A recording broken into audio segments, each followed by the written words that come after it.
people just love to hate on Spider-Man 3. It's probably one of the easiest movies to hate on. Yeah, it's messy, yes, it's cheesy, it's flawed. But is it garbage? No! People say it's one of the worst comic book movies of all time. Have you seen Batman v Superman? Yeah, I'll watch Spider-Man 3 over that any day. The strutting and dancing scenes are despised by most people. That's the first thing they'll point out. Then they'll complain about Emo Peter this, Emo Peter that. First of all, nothing Peter does in this movie remotely connects with the definition of an emo person. Here, I'll read it to you. Emo generally refers to an individual who is either over-emotional or tends to exaggerate situations. For example, you may call someone emo for crying over something that really doesn't merit crying. The only time he cries is over the death of his friend Harry and the death of his Uncle Ben, and then when Mary Jane breaks up with him. But those are all understandable things any normal person would cry over. Now let's address the strutting sequence. As I said in my first video about the Spider-Man trilogy, this strutting sequence parallels to the Raindrops Keep Falling on Your Head sequence from Spider-Man 2, and is a nice little homage to John Travolta's Saturday Night Fever strutting sequence. It also emphasizes Peter Parker's outrageous overconfidence, since he's affected by his ego that people love Spider-Man, and that starts to take a toll on him throughout the film. And when the black suit is introduced, you start to notice that he really lets it get to his head. And the jazz scene, I think, is a culmination of all of that. It shows Peter being irresponsible using his Spider-Man powers to get back at Mary Jane, and showing off to everyone around him. It escalates him hitting Mary Jane. If this element of domestic abuse was not in the movie, then I would agree with most people that the jazz club dance number feels unnecessary. However, it serves a purpose in conveying Peter's overconfidence and arrogance that builds in the beginning of the movie, as people loving Spider-Man starts to inflate his ego. You see, one of the main themes people most often forget is that besides the theme of revenge and forgiveness, Spider-Man 3 has the themes of arrogance and humility.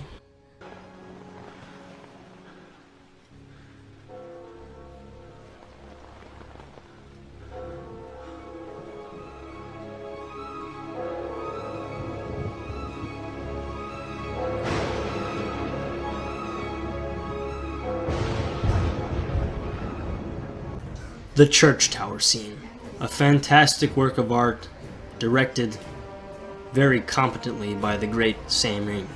It has a nice horror-like feel to it, and is also a nice little homage to the 90s cartoon, but Sam Raimi does it in his own horror-like manner, and I think he really excels that he's actually a horror director from the Evil Dead franchise. The church tower scene has more depth beneath the surface, besides being a revenge metaphor on how Peter Parker is removing the revenge from his heart, whereas Eddie Brock is letting the revenge consume him because he wants revenge on Peter for humiliating him. You see, at the beginning of Spider-Man 3, Peter Parker's inflated ego from New York's love of Spider-Man gets to his head, causing him to become quite arrogant. The Gwen Stacy kiss is the perfect example of that, and the black suit only makes it worse, inflating his ego even further, causing Brock his job, the jazz scene, the way he pridefully insults Harry, throwing a pumpkin bomb to his face.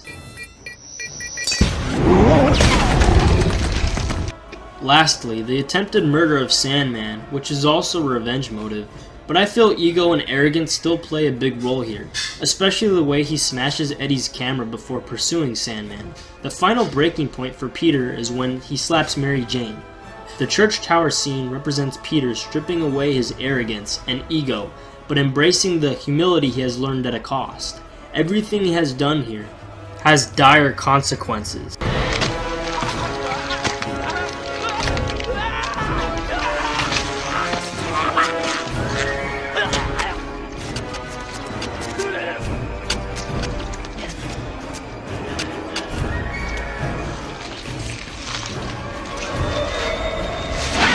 Despite Spider-Man 3 being the weakest of the trilogy, Sam Raimi managed to produce a decent film, which is fantastic considering the shooting of this movie began without a script. One pivotal moment from Spider-Man 3 I always remember is the black suit transformation, which is also a nice callback to the 90s cartoon, but Raimi puts his own spin on it. The black suit theme sounds like a very confident and twisted rendition of the responsibility theme Danny Elfman created. Christopher Young produces some great pieces of music for Spider-Man 3. Some music worth noting is the Sandman theme, the Death of the Friend OST, and the Venom theme, to name a few. Personally, I do enjoy Tobey Maguire's portrayal of the black suit Spider-Man. He has great evil one-liners. What does it matter to you anyway? Everything!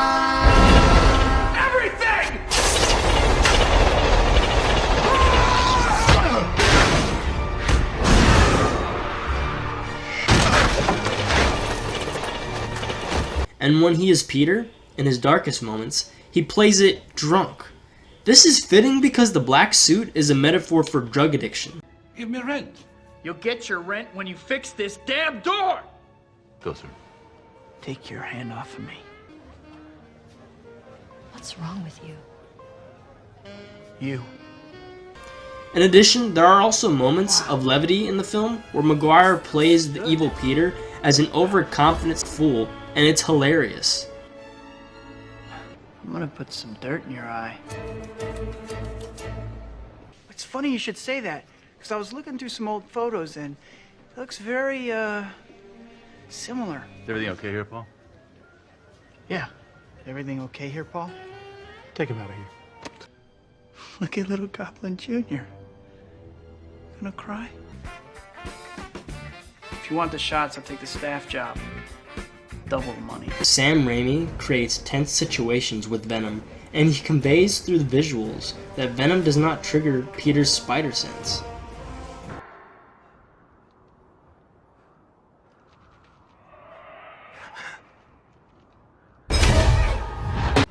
Venom's usage in Spider-Man 3 is quite divisive among fans. I, for one, do enjoy Venom's design. He looks bulkier than Spider-Man and is close to Todd McFarlane's design of Venom. The design that is interpreted onto the big screen is fantastic. The filmmakers incorporated Spider-Man's costume webbing onto Venom's design, but they give him a barbed wire web design, conveying the suit is hosting a more twisted individual. Now, let's discuss Topher Grace as Eddie Brock. Now, he's not buff like Eddie Brock, nor is he completely comic accurate according to the Sin Eater storyline. But that doesn't necessarily make him a bad character in the film. The core elements of Eddie Brock and Venom are still there. For example, Brock/Venom represents the opposite of Spider-Man/Peter Parker, so it makes sense for Brock to be an evil doppelganger of Parker. To Topher's credit, I think he does capture the exact opposite of how Peter Parker would react if he was given more power. He chooses to reject forgiveness, responsibility, and give in to the revenge, power, and hatred. So right. I'm thinking humiliation. Kind of like how you humiliated me. Do you remember? Do you remember what you did to me? You made me lose my girl. Now I'm gonna make you lose yours. How's that sound, Tiger?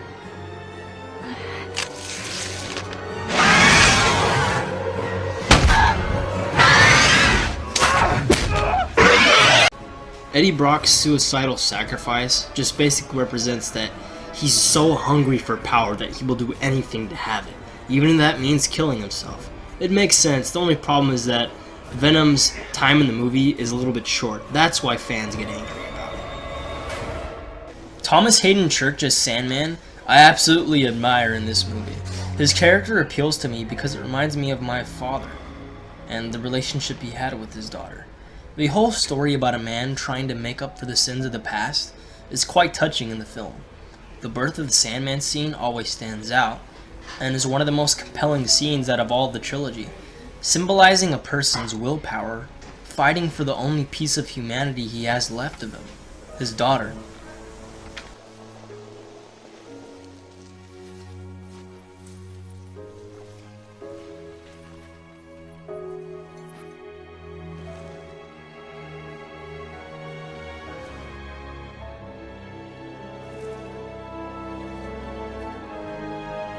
One major thing I must acknowledge is the Uncle Ben retcon.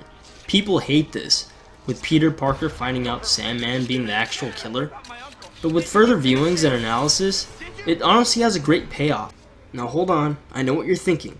Let me explain. The main motivation that pushes Peter Parker to become Spider-Man is guilt. He's guilty over Uncle Ben's death, because he feels responsible for letting the killer get away. When Peter finds out that he chased down the wrong guy, he feels frustrated. Peter's emotions represent how we the audience feel after finding out what actually happened, because in Spider-Man 1, we were there along for the ride with him, and that confrontation was very impactful, and to find out it didn't happen like we thought it did is upsetting. You had a choice when you killed my uncle. My daughter was dying. I needed money. However, the payoff comes in the ending. Sandman explains he shot Uncle Ben. Sandman is personally tied with Peter. Peter chooses to forgive him. This is the most important part. Remember, when I said guilt pushes Peter to become Spider-Man, well, that also has its negative share of issues, because it prevents Peter Parker from moving on with his life. Sandman fading away symbolizes Peter letting go of the hatred, relating back to the themes of revenge and forgiveness. But most importantly, it shows that he lets go of the guilt of Uncle Ben's death and moves on with his life. How fitting is it for the end of the Spider-Man trilogy that Peter Parker moves on from the guilt and looks onward for a positive outlook, rather than constantly blaming himself. Representing, he acknowledges the past, but moves on from it. That's why overall, I'm actually kind of fine with the retcon. I think it's actually quite fitting for the character.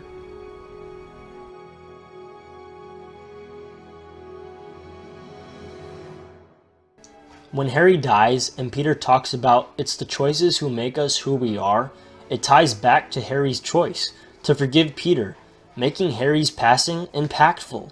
Overall, Christopher Young's score is heartfelt in these moments, with opera-like music transitioning into his own rendition of the somber responsibility theme.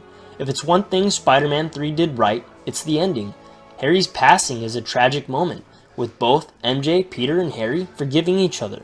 Peter then finally moving on from the guilt of his Uncle Ben's death, and mourning the loss of his best friend. The last shot of the movie is crucial for Peter and Mary Jane's character development. We don't see them kiss, nor do we get a final swing. It's about two people realizing their faults and forgiving each other. It doesn't have to be anything bigger than that. Despite Spider-Man 3's shortcomings, I feel the trilogy is still a classic in its own right, and deserves the praise it gets for the passionate filmmaking that brought Peter Parker to life on the big screen, thanks to a visionary director, Sam Raimi, and an actor that is as close to a real-life Peter Parker we will ever get. Tobey Maguire, you will always be Spider-Man. Sam Raimi, thanks for great memories, no matter what anyone says.